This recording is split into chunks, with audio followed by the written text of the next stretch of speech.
Alright, so here we are, the night before, China Air, discount carrier of the Pacific. When George first told me we were going to be on China Air, I said, what kind of planes do they use? Boeing, Airbus, I'll be okay. Turns out they use an Airbus. We made it down to gate 159, naturally the very end of the south end of the Tom Bradley Concourse, and that's our plane. And it's a big one. Look at those engines. I mean, you could have a family of 4 live inside one of those engines, and maybe you have a spare bedroom. So that's China Southern, but the really good news is there's a bar here, and I'm going to have one for the road, or one for the air, I guess.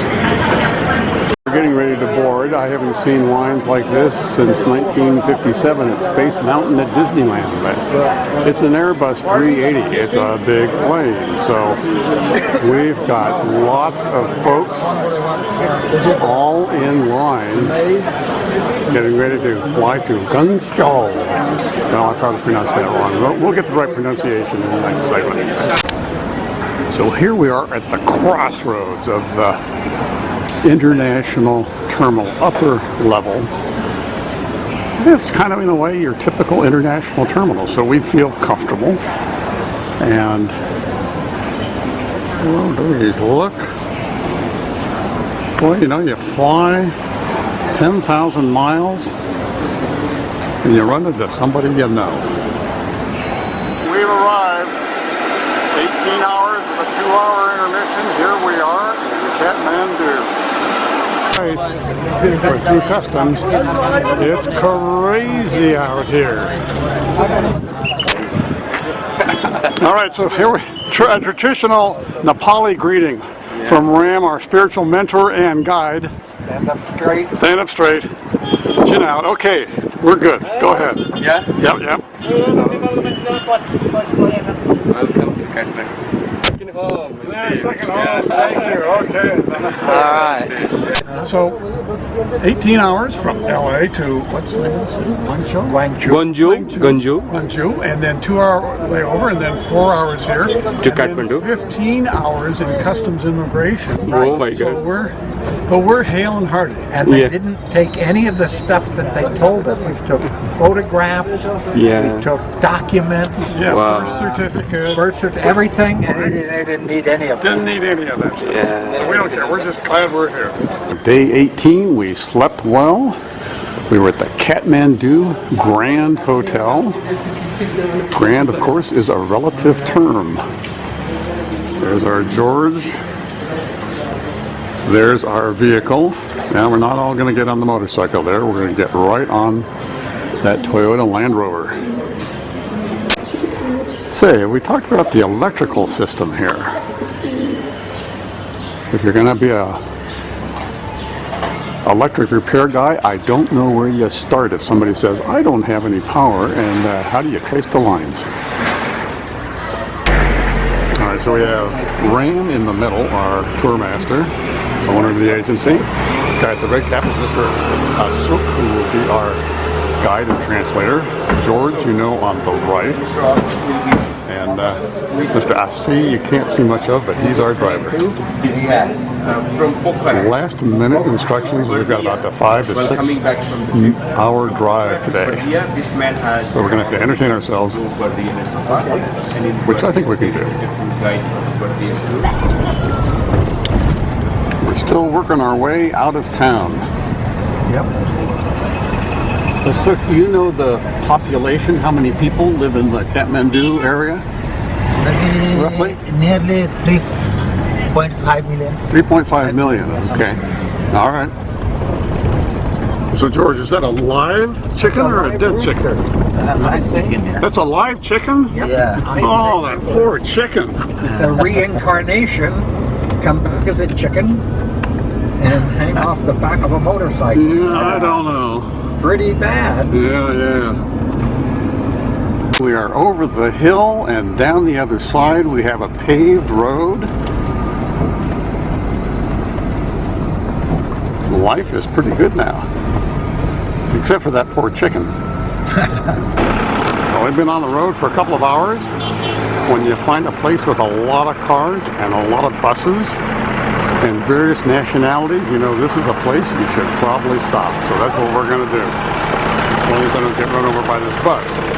Could be an early casualty on the trip. Alright, so our little stop is a nice little green place. A green oasis in this very dusty country. George is being good. He's consuming a small quantity of Fanta.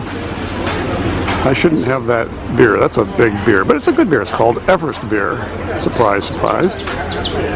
I'll probably regret it later on, but that's what pee bottles are for. Well, it's a car all full of guys, so there you have it.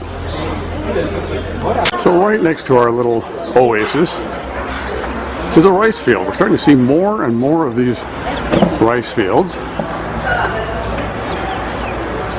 Come harvest time, I don't know where they get the manpower. There's one, you can't see her now. Oh, there we go. I don't know what she's doing, whether she's picking rice already or whether she's just cultivating the weeds, but there's a lot of rice, and it's a back-breaking job to pick that rice. I wouldn't want to do it.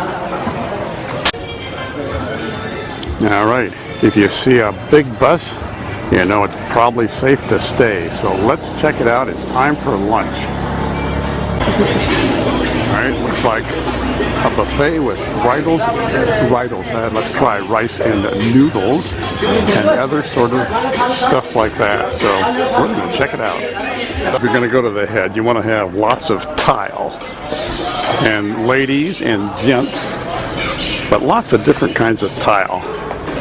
And I'm going over here to this place, and we got lots of places to wash the hands. All right, now you ladies probably don't want to look at this, but look at all this tile. I mean, this is fancy. This is lunch. The stuff on the little cup, that's some kind of chicken, maybe the chicken that we saw on the motorcycle. George is playing it safe though. He's just sticking with a Fanta. This is not one of the better parts of the road, that's for sure. And as I said earlier, I don't think I'd want to be the Minister of Transportation in charge of roads. Fortunately, the windows are closed and we have the air conditioning on.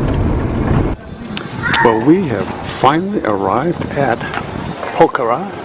The lake is that direction. We're not too far off the main drag, which is filled with tourist stores. George is going in there to Natika Classic Hotel, which is where we're staying. Just arrived in our little room. These have sort of Nepalese type of design, and as a bonus, we've got a pretty nice little view of the tourist area of Pokhara. You can see in the distance the lake.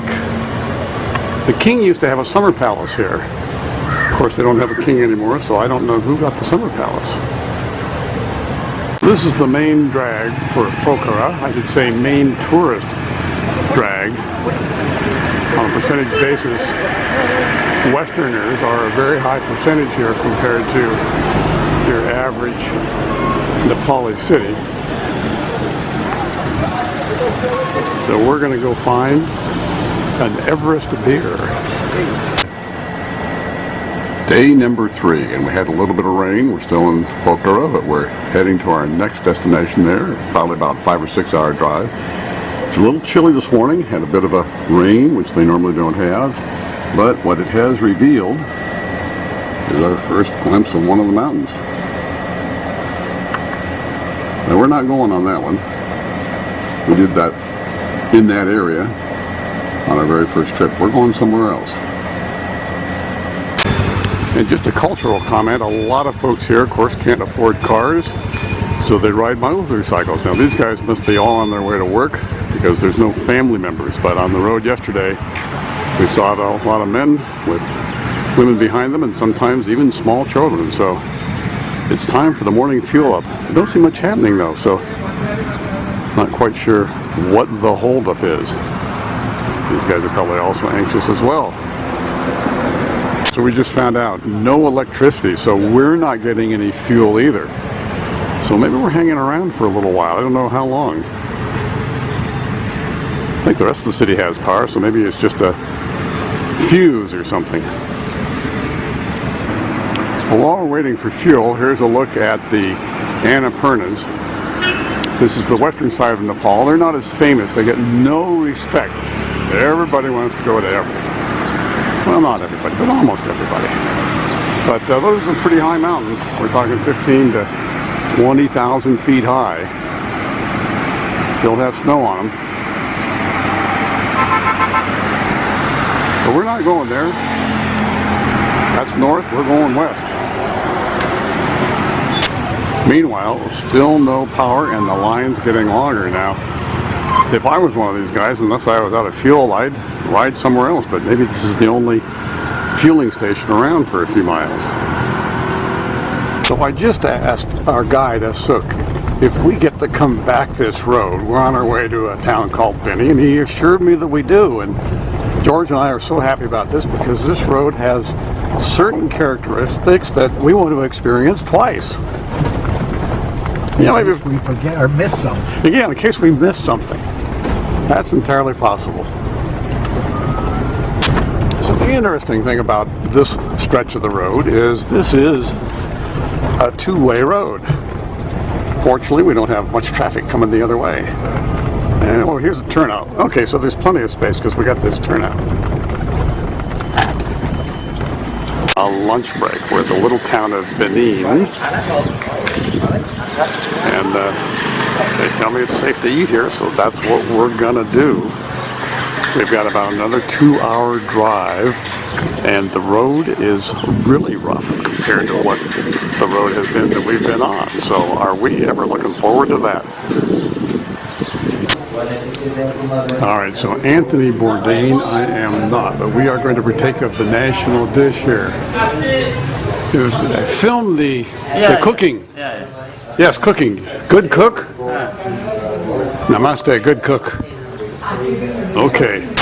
Alright, so this is lunch. This is the national dish. Looks pretty good. We're going to give it a try. I just wish Tony was here to help instruct us. Okay. And we're on our way to Johnson, and this is supposed to be the good part of the road. We'll see. Our guide has told us that there's a 4-lane freeway at the end of this, but we're not sure that's really true. We're stopping on our pilgrimage to Johnson just to film this spectacular waterfall that's coming down. And we've got the mountain just peeking over the top. Which one is that? Is that Annapurna? Okay. We love safe, stable bridges. Like this one coming up right here.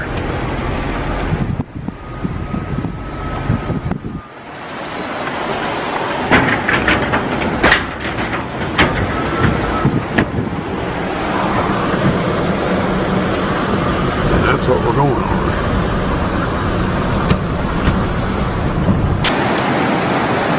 Well, thank goodness we don't have to go across this bridge. It looks like it's seen its better days. Can't imagine taking a yak with pack supplies across that. And instead, we get to go across this modern, we hope, structurally sound bridge and start making our way. To get my focus right, up there. Well, okay, I was wrong. We're not going across that bridge. We're going to the right. What does that look like? A great road. We're going to the right to get to Johnson, which is supposed to be a town that got its start on the old Silk Road. Going east and west, we're going north. Well, we're not setting any speed records, but we're having a great time.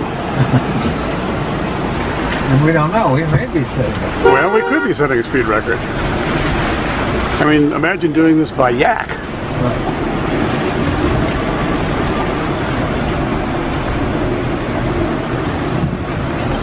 So we're backing up because this silly bus wants to get through, and they're bigger than we are. I think it's shorter for us to back up.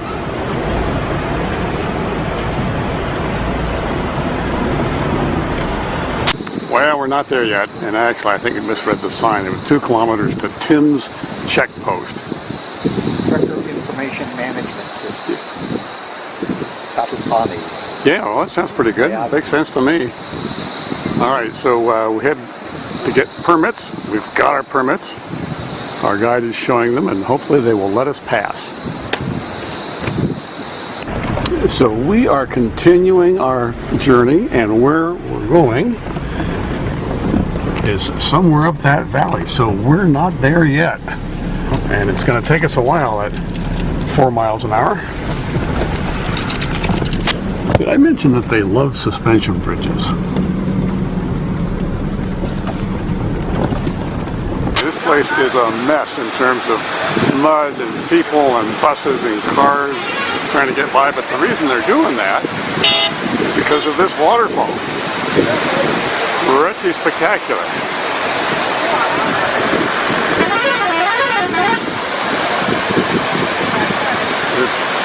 We've also been informed we only have about another 2 hours to go. Oh man, I'm so looking forward to an Everest beer. Maybe 2. Alright, so here now we got certainly.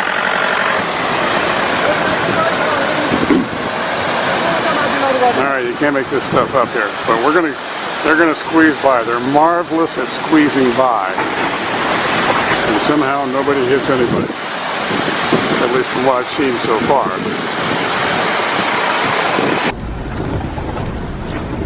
This is getting better all the time, and I think it's getting steeper and steeper off to our right-hand side. I'll show you the down distance in a second here.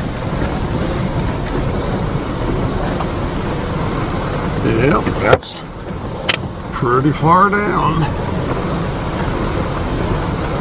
Let's keep them wheels on the road. Whoa, doggies.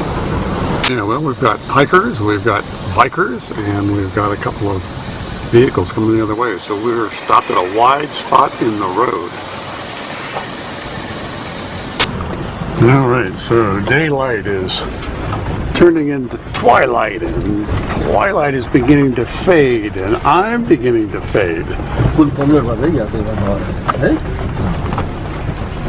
So I guess we're not going across that bridge. Something wrong in there. Something wrong? Yeah. Oh, okay. I don't want a bad bridge. I don't want to go across a bad bridge. Oh, so we're going across the river instead.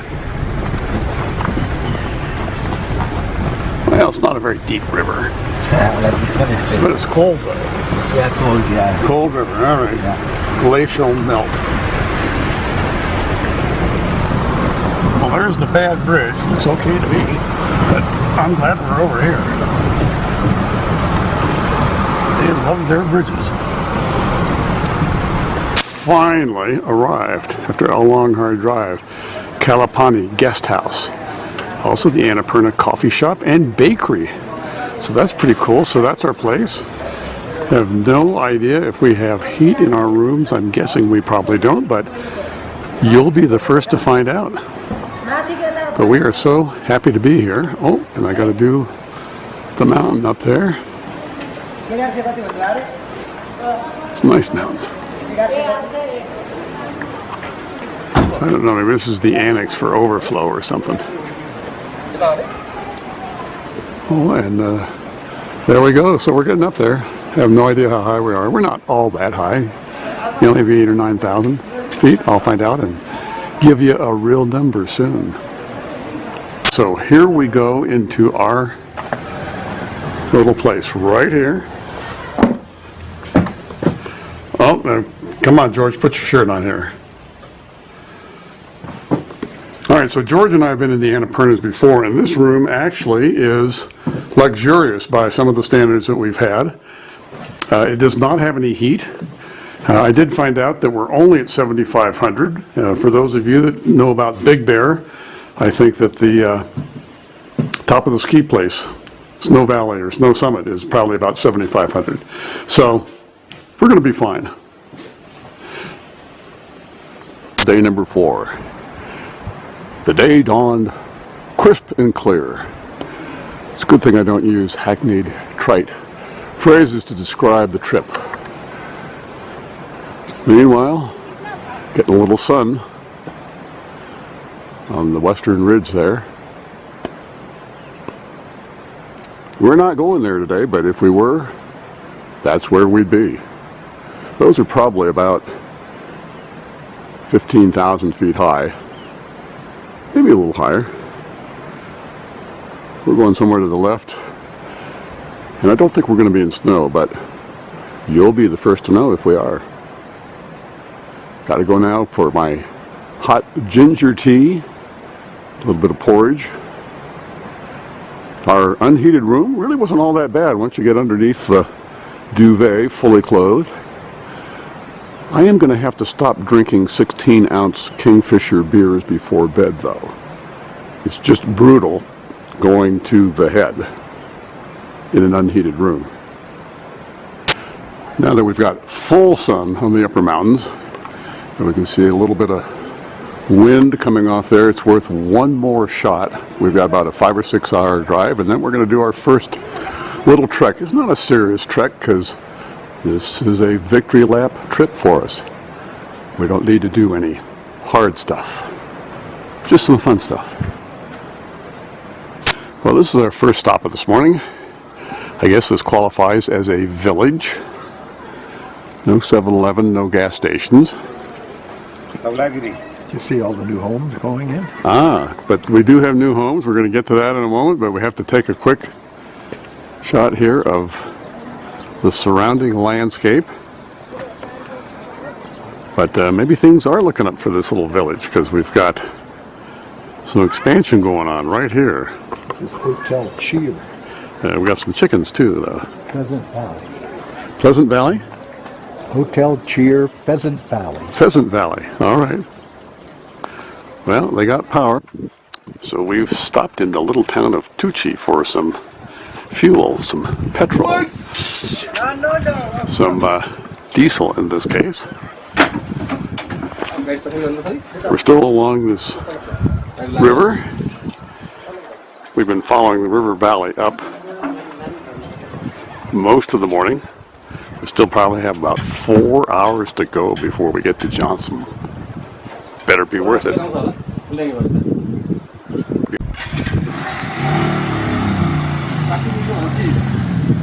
So a time-honored process of siphoning.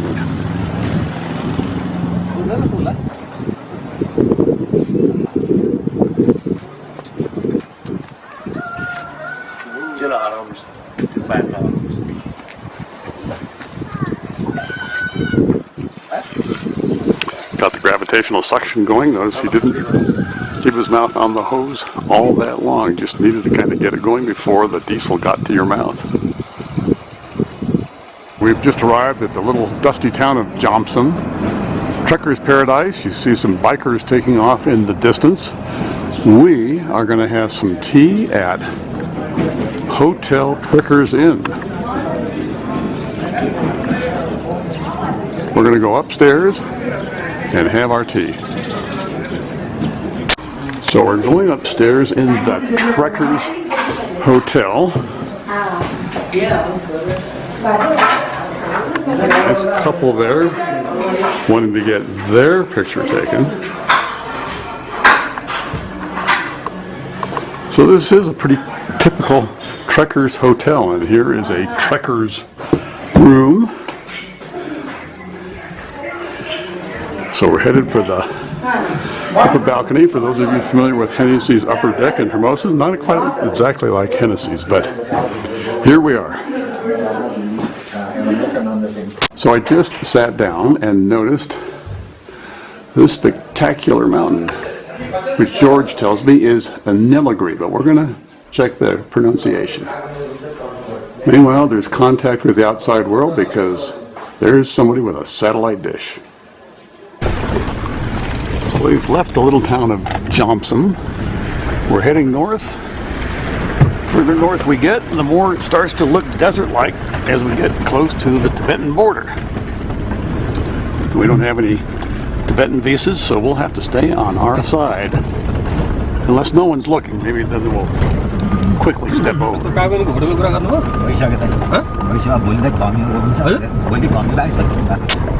Well, there's another suspension bridge. Looks to be in relatively good shape, but why someone would want to get to the other side, I don't know.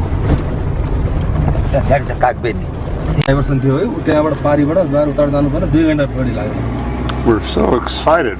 Blacktop. We have not seen blacktop in 2 days. This is pretty exciting. Blacktop without holes in it. Yeah, blacktop without holes. Well, yeah, we saw blacktop, but it had a lot of holes. This is nice new blacktop. And here come some trekkers.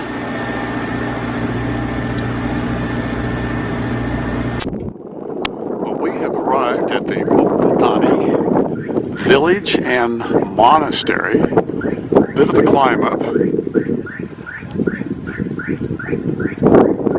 I assume that's the monastery with the red roof. Looks rather modern. I thought monasteries were supposed to be ancient, several hundred years old. So maybe I've got the wrong building. Maybe it's on the other side. We'll soon find out. Well, okay, I should have known that a nice modern building with a red roof was not the monastery.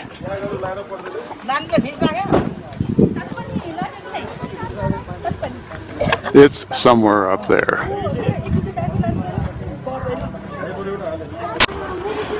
It's coming into focus. I think we're going up there. I also think we're around 11 or 12,000, which is why I'm a little out of breath. All right, so just up those steps, and I'm hoping on the other side of that wall. It's either noon or the dinner bell. And motorcycles. Nobody said anything about using a motorcycle to get up here. All right, we're inside. The aspens are turning. The suspense is building.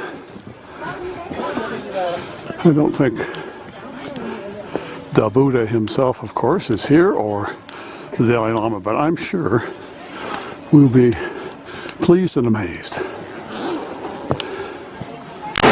We're almost there. Anytime you hear rushing water, you know you're almost there. So if you have a big request of Buddha, you need a big prayer wheel, and there it is, turned by water. You don't have to go up and turn it yourself. It's a free turn. Just think how Lord Buddha can guide your life. All right, so I think this is the primary spot. We've got more tourists than we have monks. Perhaps they are sequestered in prayer, but right now it's overrun by hordes of tourists, kind of like us. So a little historical perspective: if you are really devout, you strip down to your underwear and you walk that entire area, touching each of the cows. And although I said Buddhist, this is actually has elements of the Shiva temple, where you come to ask for forgiveness. Well, I could use some of that. So this is Lord Buddha. And since we're about as high as we're going to go, just want to show you where we've been. And actually, of course, where we have to go back. On the other hand, we're not climbing that mountain. I know you're saying the right word. I just have to do where the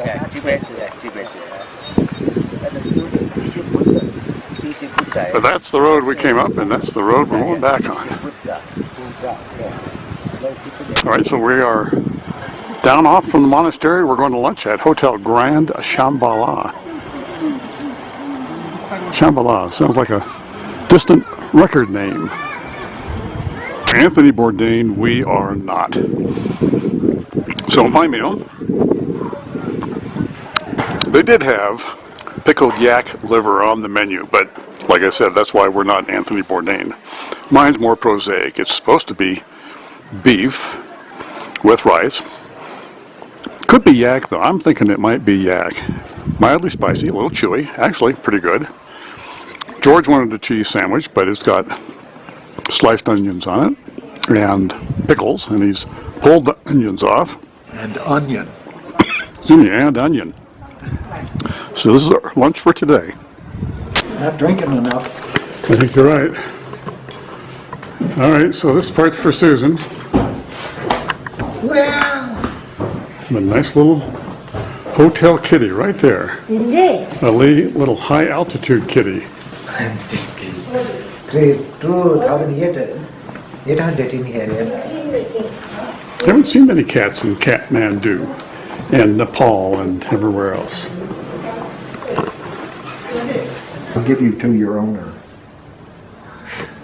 But in the meantime, I'm going to call you Kathmandu. Okay, Cat? Right, cat for short. We just call it Cat for short. Cat for short. But on your birth certificate, we put Kathmandu.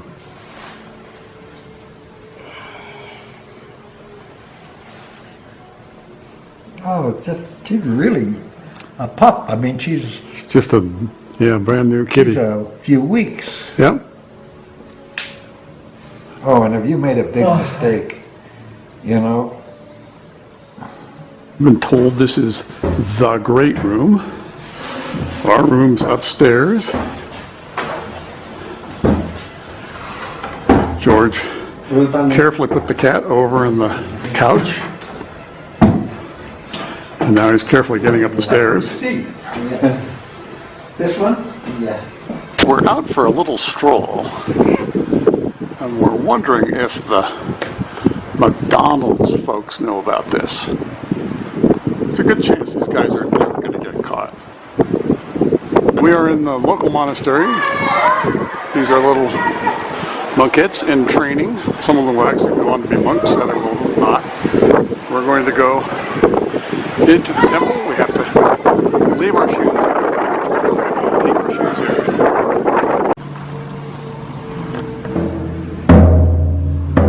Oh, I think you're a natural, George. this is also a monk. Monk, like a monk, get to play this one. I don't know if this is a possible convert or a possible sacrifice. Not sacrifice. Not sacrifice. Okay, wrong religion. Like the bell in there. It's got a bell, so this has got to be the leader.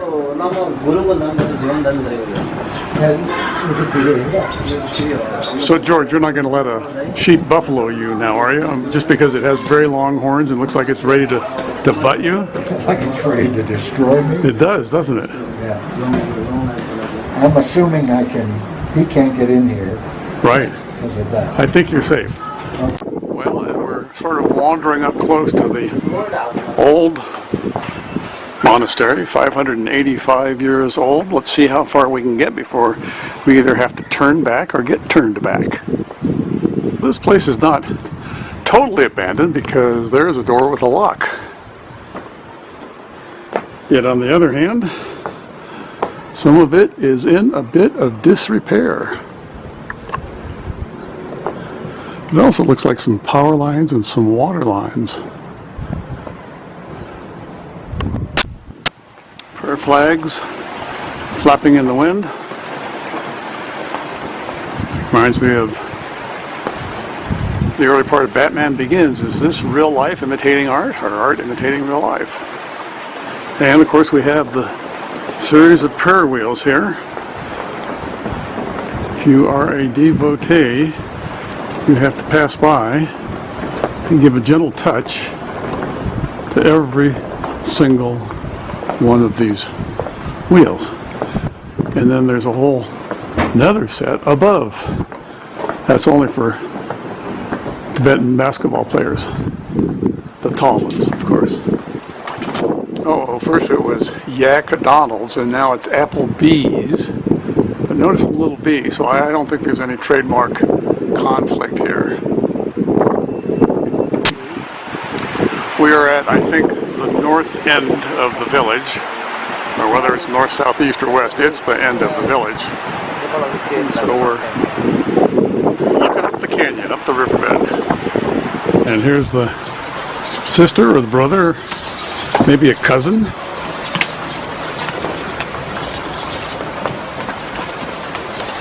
Go home, little doggy, go home. Look at that, they listen to me. They're going home. Now, if I could only get the two cats we have at home to react like that. Say, would you like to meet a nice man named Colonel Sanders? No answer. Smart chicken. Day 5. It dawned crisp and cold. I've got to stop using that phrase. Got to come up with something else. But it is crisp and it's cold. So this herder whistled. The horses went over to drink. He whistled again, and off they go to wherever they're going.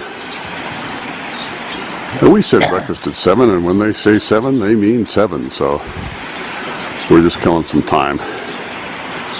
We've got almost an 8-hour drive ahead of us, which we're both not looking forward to. But we're going to some place that they tell us isn't even on the map. So we're looking forward to that, or at least after 8 or 9 hours, it better be good, even if it's not on the map. Our little unheated room was still warm enough, all things considered. We're looking forward to ginger tea and porridge and a glass of apple juice. Surprisingly, they had a lot of apple fields at a slightly lower level. Well, we are getting ready to leave Cagbani, but we couldn't leave without saying goodbye to the goats. Goats being a main economic indicator of wealth around here. All right, so goodbye, goats.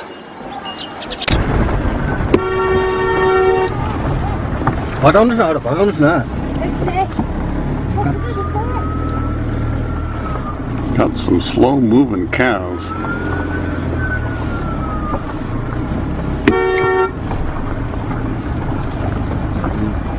Cows don't care.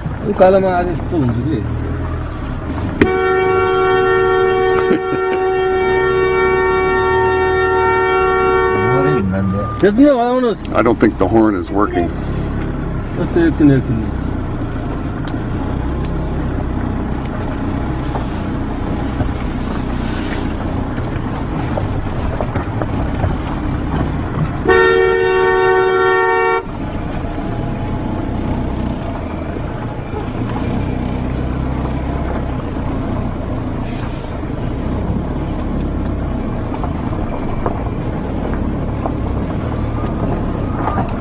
We got one cow left.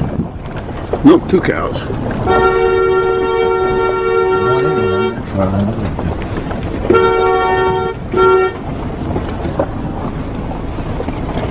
All right, we're past the cows. Stopped for just a moment so that we can take a look at some of the spectacular formations that are around here. Looking down the valley, that's where we came from. Never end with a preposition, huh? All right. So, haven't seen a selfie stick in a while, huh? All right, Chuksun, that's the little town where we're going to be staying on the way back. But right now, we're just driving through. At first glance, this would not look like an official checkpoint, but it is. Yes, even in the remote regions of the Himalayas, paperwork must go on. It's possible that that sign right there tells us everything we need to know. We need to check in. Things need to be accounted for. People need to be counted. And it's all right there. Say, have I said before, they love their suspension bridges. There is a big business for guys that build suspension bridges. The other interesting thing is we have something of historic importance over there, and I don't have George's guidebook with me, so we'll have to tell you what that is on our way back, because we're staying somewhere around here overnight on our way back. No cell service, and I suspect no Wi-Fi. All right, we've run into a bit of a challenge. That used to be the road, but it looks like the water's a little too swift. So the question is how to get across. Stay tuned. Could be interesting.